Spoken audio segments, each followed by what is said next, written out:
Allora, la mia attività è un'attività che è stata ripresa da più generazioni, da mio papà, mio fratello, adesso io. E noi acquistiamo le arance dagli agrumeti dei contadini, li raccogliamo, li portiamo in deposito e lì facciamo una selezione per poi spedirle o consegnarle ad altri rivenditori. Lo facciamo sia con le arance che con i limoni, i mandarini, tutti gli agrumi. Le nostre arance innanzitutto vengono raccolte quasi immediatamente prima della spedizione, quindi non fanno stoccaggio di settimane ma massimo 1 o 2 giorni.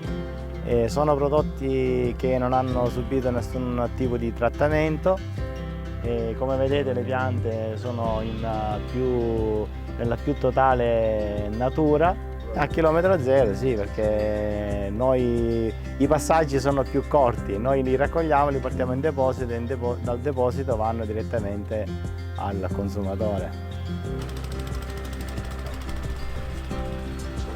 Allora, quella che stiamo raccogliendo oggi, la varietà Valencia, ed è la varietà estiva, che è quella ultima della stagione degli agrumi per quanto riguarda le arance. Poi invece in estate ci saranno i limoni verdelli, ma per la tipologia di arance questa è l'ultima, che è proprio un'arancia a polpa bionda, molto fresca, si predilige la spremuta e anche da mangiare, perché no? Io l'ho assaggiata, era parecchio buona, devo dire. Sì, sì, è molto light, dà senso di freschezza. Direi che per l'estate è ottima per ricaricarsi di vitamine e sali minerali soprattutto.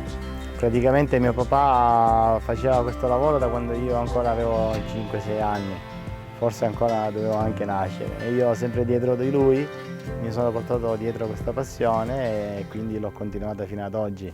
Si lavora Al 90% oggi fanno poco e niente a livello di trattamenti antiparassitari e concimazioni ormai sono tutte a livello di organico, quindi nessuno quasi più usa concimazione chimica. quindi insomma garantiamo un prodotto che è praticamente Sì, naturale. assolutamente.